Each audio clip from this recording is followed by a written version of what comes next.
Ya oke teman-teman, Assalamualaikum warahmatullahi wabarakatuh. Gimana kabarnya teman-teman? Semoga semuanya dalam keadaan baik-baik aja ya teman-teman ya. Oke, jadi hari ini adalah hari raya kedua ya teman-teman ya. Jadi kemarin malam itu saya coba on beat ya teman-teman. Cuman ya ngambil beberapa orderan saja gitu. Tujuannya adalah untuk penasaran, pengen tahu berapa sih besaran pendapatan per tripnya gitu teman-teman. Apakah benar notifikasi sebelumnya itu kan kita itu kan diberikan notifikasi ini di aplikasi kita ini bahwa akan ada kenaikan tarif per tarif minimumnya dan per kilometernya. Ternyata memang ada ya teman-teman ya. Ternyata memang ada dan itu belum termasuk lonjakan tarif ketika orderan rame ya. Itu belum termasuk. Memang kemarin itu memang rada lumayan dan teman saya juga ada sempat beberapa kali nge-share ya sampai 54.000, 34.000 itu pendapatan bersihnya itu, padahal itu ya titik antar paling cuma 4 kilo lebih gitu, nggak sampai 5 kilo gitu, hanya karena gara-gara susah mendapatkan driver kemarin itu teman-teman. Saya kemarin ngambil berapa trip doang ya, cuman penasaran pengen tahu doang bener nggak ya, ternyata emang bener terjadi lonjakan tarif dan kenaikan tarif sebelumnya, kenaikan tarif jarak tempuh minimum dan per kilometernya gitu ya. Dan hari ini teman-teman langsung saya dapat informasi, teman saya nge-WA juga katanya nggak ada lagi, tarifnya udah kembali normal ya teman-teman ya. Tarifnya udah kembali normal dan barusan juga ada driver lewat, saya tanyain katanya memang tarifnya sekarang sudah kembali normal untuk GoFood ya. Jarak tempuh minimum di daerah saya itu 8.800 kembali normal untuk pendapatan bersih, dan untuk GoRide-nya 8.400 untuk pendapatan bersihnya ya. Sedangkan kemarin ya untuk jarak tempuh minimumnya untuk GoFood itu dari 8.800 jadi 10.800 ya, untuk GoRide-nya jadi 10.400 ya, naik 2.000 ya teman-teman ya, selisih 2.000 perak kurang lebihnya teman-teman ya. Tapi hari ini hari raya kedua normal. Jadi ya normal, kembali normal. Dan bagaimana untuk mendapatkan pendapatan lebih? Ya mungkin nunggu ketika jumlah distribusi order meningkat dan driver tidak ada, dan disitu akan terjadi lonjakan tarif secara otomatis. Hanya itu ya bagi teman-teman yang mau ngebit ya teman-teman ya. Oke teman-teman, jadi ini saya dapat informasi sebenarnya. Kalau nggak salah 2 hari sebelum menjelang lebaran kemarin, ternyata di daerah saya ada sedikit perselisihan ya antara driver ojol, salah satu driver ojol ya, nggak tahu Gojek apa Grab ya, Gojek sih kayaknya itu ya. Saya juga nggak telat, informasinya kurang telat masuk ke saya. Nah, itu terjadi perselisihan driver ojol sama security di salah satu Ramayana di daerah saya teman-teman ya, di situ ya. Dan gimana ya, perselisihan antara ojol dan security ini bukan kali pertamanya gitu ya mendapatkan cerita ini, dan terus terang saja saya pribadi pun sebenarnya punya beberapa pengalaman kurang menyenangkan sama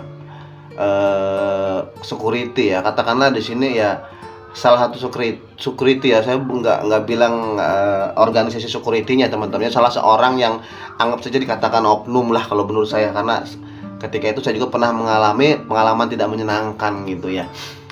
Tapi pada saat itu ya saya berusaha untuk mengalah saja gitu ya teman-teman ya. Kemudian ini terjadi di sini ya teman-teman, di daerah saya ini, di security Ramayana sama salah satu driver ojol ya. Jadi kurang lebih ceritanya itu kalau saya lihat sepintas, saya baca sepintas itu katanya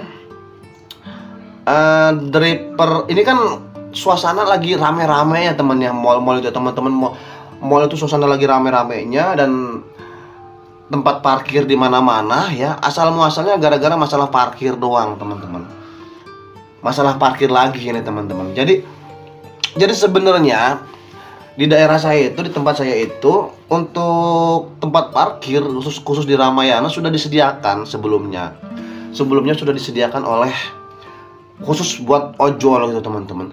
Tapi saya sendiri pernah beberapa kali dapat orderan pick up GoFood ya teman-teman ya, masuk ke area mall tersebut, selalu saja tempat parkir itu penuh terus. Dan ketika saya lihat parkiran penuh itu bukan digunakan oleh driver ojol. Dan itu saya perhatikan ini motor-motor, bukan driver, motor-motor tempat orang-orang yang berkunjung ke situ, ke Ramayana. Jadi ini khusus parkiran driver ojol ini digunakan jadi tempat parkir umum.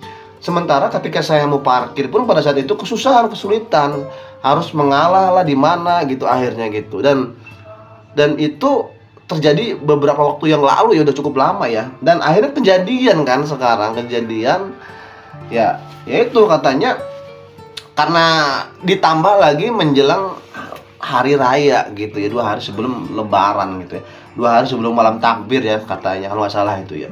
Nah itu katanya driver ini cuman minta izin, itu udah izin juga sih sama syukur, itu sebentar doang ngambil ke dalam, pesanan sudah siap, nggak nyampe 3 menit lah ya, paling cepat 2 menit gitu ya, pokoknya nggak jauh dari segitu.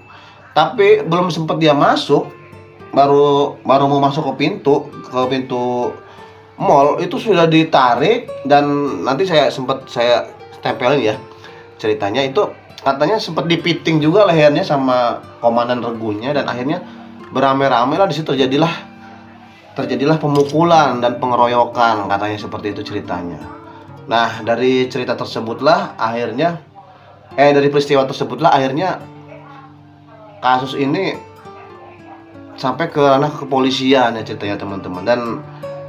Dan akhirnya ada negosiasi, di situ ada fotonya juga, saya lihat ada beberapa kayak Babinsa, Babinmas, Kanit, bahkan kepala Kanitnya juga di situ katanya ikut turun tangan mengenai ini, terkait ini ya teman-teman. Dan sudah close ya teman-teman ya, sudah damai. Cuman yang saya nggak bisa terima itu kenapa sih harus main fisik gitu kan, kenapa sih harus main fitting, main pukul gitu kan, main injek gitu kan ya, kalau nggak salah ya teman-teman ya di situ. Nah ini kan sudah, jika sesuatu ini tidak bisa dibicarakan secara baik-baik, nggak boleh, tetap nggak boleh ketika kita itu melakukan tindakan fisik bahkan sampai melukai ya teman-teman, itu udah beda cerita ya teman-teman ya. Dan akhirnya inilah masuk ke kasus ini ke kepolisian, dan saya dengar katanya sudah close dan sudah damai gitu ya teman-teman ya. Dan akhirnya permasalahan soal mengenai parkir ini ya akan disediakan buat ojol yang tempat sebelumnya. Jadi tempat sebelumnya itu jangan dikuasai oleh pengunjung, itu khusus buat ojol. Itu kan memang sudah disediakan dari awal juga gitu ya teman-teman. Nanti akan diberi spanduk yang besar katanya di situ bahwa itu khusus buat pengemudi ojol ya teman-teman ya. Itu doang ya teman-teman ya, informasi kemarin itu 2 hari sebelum menjelang malam takbir, 2 hari sebelum lebaran itu ada sempet rame ya di situ. Dan saya juga sempat ketinggalan informasi ya teman-teman. Itu doang, saya membaca beritanya sempat kaget, dan teman-teman juga banyak yang nggak terima sebenarnya terkait masalah ini. Cuman ya kita menahan diri, apalagi masalahnya sudah close ya, sudah tuntas gitu ya. Itu doang ya, sangat disayangkan. Kenapa sih lo harus main fisik, harus main pukul gitu kan ya teman-teman ya, gitu. Apalagi ini kan ya memang si driver tersebut juga nggak serta-merta langsung izin sebentar, sebenarnya izin sebentar dan ya udah ada izin lah intinya, udah ada basa-basinya, tapi langsung main fitting aja gitu kan, langsung main telak aja gitu kan. Wow gitu, kayaknya terkesan garang amat gitu ya, gitu main. Ya maklum lah, namanya suasana mau lebaran, suasana mau malam takbir kan, lagi malam mendekati malam puncak ya kita harusnya sabar lah ya. Memang di saat kondisi ramai orang, ramai pengunjung, parkir di mana-mana, sementara kan kita juga mau parkir tempat yang sudah disediakan penuh sama pengunjung. Ya harusnya kalau komentar saya ini ya harusnya lebih tegas lagi pihak keamanan di mall tersebut bahwa itu adalah tempat ojol, jangan dipakai buat pengunjung, jangan dipakai buat umum gitu, khusus buat ojol. Lah ketika ojol mau parkir, apakah ojolan kebingungan kita ketika kita parkir sembarangan, disalahin juga kita, nah gitu. Tapi oke teman-teman ya, tapi itu semua udah close ya, alhamdulillah sudah ada penyelesaiannya. Saya juga sempat ngebaca voice note dari Korwil juga, katanya ya sudah, katanya gitu kan, intinya gitu. Ya udahlah, yang penting nggak perlu juga dipermasalahkan, apalagi diperpanjang gitu masalahnya gitu. Yang penting kita semuanya sudah ada titik penyelesaiannya. Untuk kedepannya ya saya harap nggak usah lah ya main sok-sok jagoan, main-main fisik seperti itu gitu. Ini negara hukum lah ya, mau sejago apapun kita, tetap aja kalau kita punya bukti lo melakukan tindakan kriminal seperti itu, mau apa, tetap aja ditewak gitu kan.